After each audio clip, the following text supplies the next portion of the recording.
हम बात करने जा रहे हैं एक ऐसी खबर की जो सिर्फ दो देशों के बीच हुआ एक समझौता नहीं बल्कि पूरे दक्षिण एशिया की सुरक्षा, राजनीति और भारत के हितों से जुड़ा हुआ एक मुद्दा है। सवाल ये नहीं है कि सऊदी अरब और पाकिस्तान ने समझौते क्यों किया, सवाल ये है कि इसका असर भारत पर क्या पड़ेगा।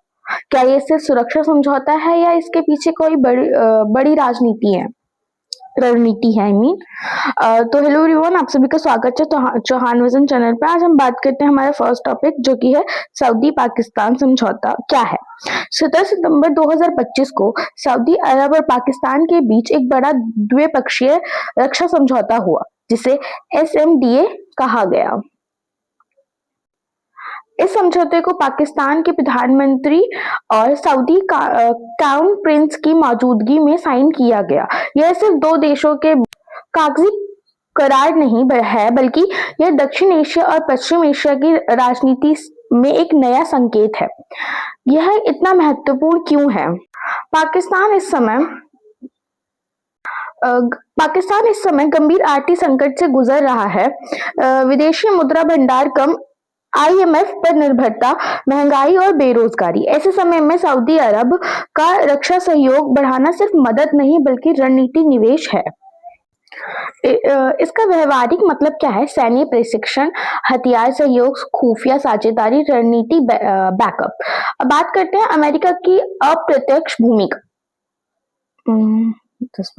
तो अमेरिका भले ही सीधे साइन ना करे लेकिन वह मध्य पूर्व में अपना प्रभाव बनाए रखना चाहता है। ईरान का संतुलन जरूरी मानता है। पाकिस्तान उसके लिए अभी भी अफगान क्षेत्र के कारण रणनीतिक महत्व रखता है। मैं एक एग्जाम्पल से समझाती हूँ। अफगानिस्तान से अमेरिका की वापसी के बाद भी पाकिस्तान क्षेत्रीय स्थिरता में एक कारक बना हुआ है, इसलिए समझौता अमेरिका की सहमति के बिना मुश्किल है। बात करते हैं हम इस पे। पाकिस्तान के लिए संभावित परिणाम: आर्थिक राहत, तेल आपूर्ति में छूट, सेना की शक्ति में वृद्धि। लेकिन एक दूसरा पक्ष भी है। जब सेना मजबूत होती है तो नागरिक राजनीति कमजोर पड़ जाती है। पाकिस्तान के इतिहास में यह कई बार देखा गया है। अब हम बात करते हैं कि भारत पर इसका क्या असर पड़ेगा। भारत और सऊदी अरब के संबंध पिछले दशक से काफी मजबूत हुए हैं। ऊर्जा सहयोग, निवेश, प्रवासी राजनीतियों की बड़ी संख्या कारण भारत सऊदी से बड़ी मात्रा में कच्चा तेल आयात करता है। साथ ही सऊदी भारत में इंफ्रास्ट्रक्चर और रिफाइनरी प्रोजेक्ट में निवेश कर रहा है। लेकिन सऊदी अरब संतुलन की नीति अपनाता है। वह भारत और पाकिस्तान दोनों से रिश्ते बनाए रखना चाहता है। भारत के लिए संकेत साफ है, पश्चिम एशिया में सक्रिय और संतुलित कूटनीति जरूरी है। सेकेंड टॉपिक इज पर्यावरण और स्वास्थ्य। जुलाई 2025 में ब्राजील में हुई बैठक में 90 देशों ने बेलम हेल्थ एक्शन प्लान बनाया। यह क्यों महत्वपूर्ण है? क्योंकि अब दुनिया मान रही है कि जलवायु संकट और स्वास्थ्य संकट सेम ही है। ठीक है, मतलब ये एक दूसरे से जुड़ी हुई है, अलग नहीं है। For example heat wave. उत्तर भारत में कई बार 45 टू 48 सेल्सियस तापमान रिकॉर्ड हुआ। परिणाम हीट स्ट्रोक, बुजुर्गों और मजदूरों की मौत, अस्पतालों पर दबाव, ये सब हुआ। एक और एग्जाम्पल है पोल्यूशन का। दिल्ली जैसे शहरों में AQI खतरनाक स्तर पर जाता है। उसके परिणाम होते हैं अस्थमा, फेफड़ों की बीमारी, बच्चों से रिलेटेड प्रॉब्लम। फिर बात करते हैं बाढ़ से। जैसे बाढ़ आती है तो डेंगू, मलेरिया, पानी से फैलने वाली बीमारी है। यह दिखाता है कि जलवायु केवल पर्यावरण की समस्या नहीं है। अब बात करते हैं भारत की प्रमुख योजनाओं को। फर्स्ट तो यही है स्वच्छ भारत अभियान। जब गांव में शौचालय बने, डायरिया कम हुआ, महिलाओं की सुरक्षा बढ़ी, स्वच्छता की आदत मजबूत हुई। यह सीधे स्वास्थ्य और जलवायु दोनों से जुड़ा हुआ है। तो सेकेंड इज मनरेगा। इससे क्या हुआ? मनरेगा के तहत तालाब खुदे, जल संरक्षण हुआ, पेड़ लगाए गए।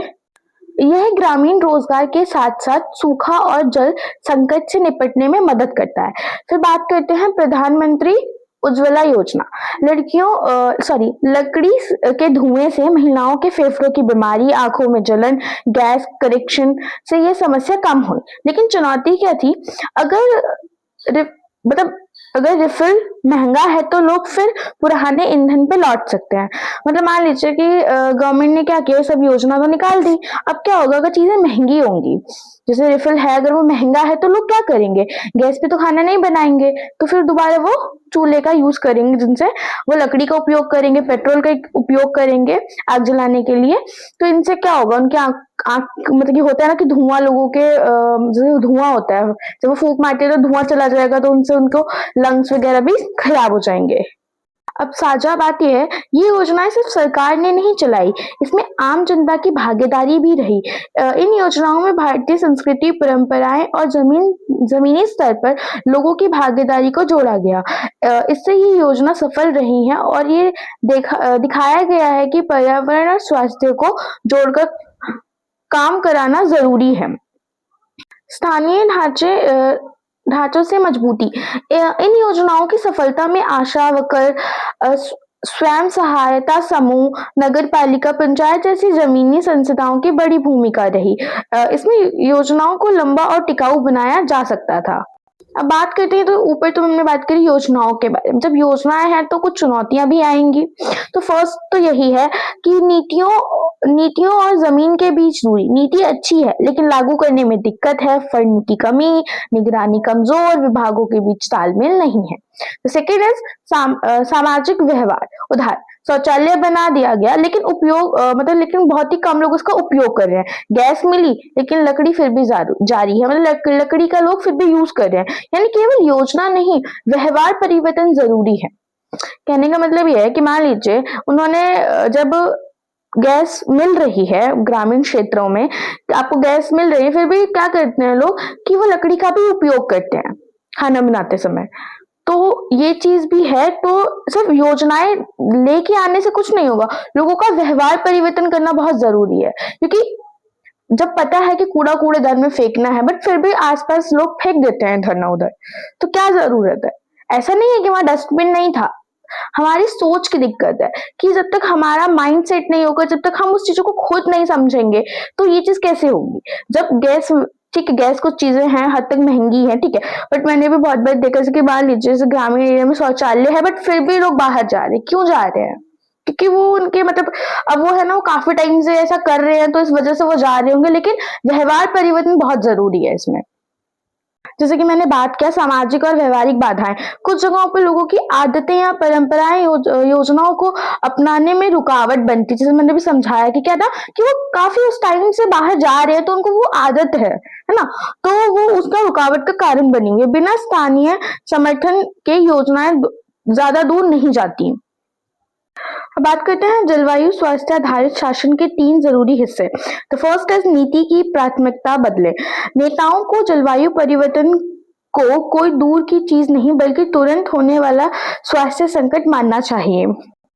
नीतियों में स्वास्थ्य को शामिल करें, जैसे बिजली, सफाई, ट्रांसपोर्ट या शहर की योजनाएं बनाते समय यह देखें कि इससे लोगों को सेहत पर क्या असर पड़ेगा। लोगों को जोड़कर लागू करें।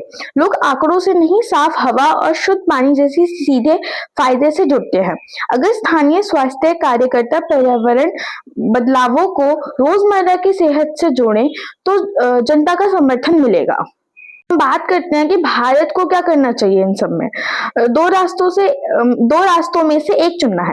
भारत के पास 2 विकल्प है, या तो जलवायु और स्वास्थ्य की समस्याओं को अलग अलग सुलझाएं और सीमित असर देखें, या फिर इन दोनों को एक साथ लेके एक ही बड़ी चुनौती के रूप में स्वीकार करें और मिलकर हल करें। भारत के पास अनुभव है। भारत ने पहले से कई कल्याणकारी योजनाएं चलाई हैं, जैसे स्वच्छ भारत, उज्ज्वला योजना, मनरेगा। साथ ही भारत के पास इंटरनेशनल सपोर्ट भी है। इसका इस्तेमाल करके भारत एक ऐसा मजबूत नीति मॉडल बना सकता है जो दुनिया के लिए मिसाल हो। समय की मांग। हालत गंभीर है, अगर अभी कुछ नहीं किया तो भारी नुकसान हो सकता है। इसलिए सिर्फ सरकार नहीं बल्कि पूरे समाज की भागीदारी होना जरूरी है।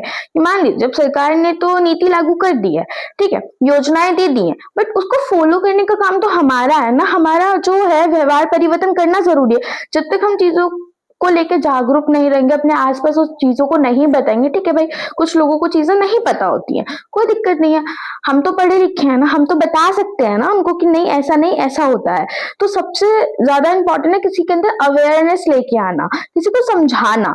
तो ये बहुत जरूरी है कि बल्कि पूरे समाज की भागीदारी होनी चाहिए कि गवर्नमेंट ने तो कर दिया, लेकिन भाई हमारी जिम्मेदारी है कि हम देश को कैसे साफ रखें, अपने आसपास का कल्चर कैसा रखें, ठीक है।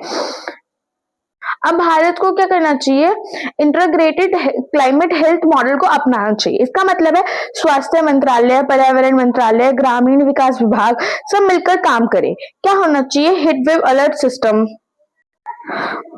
प्रदूषण नियंत्रण के साथ स्वास्थ्य क्लिनिक्स, जल संरक्षण, पोषण कार्यक्रम, स्थानीय पंचायतों की भागीदारी।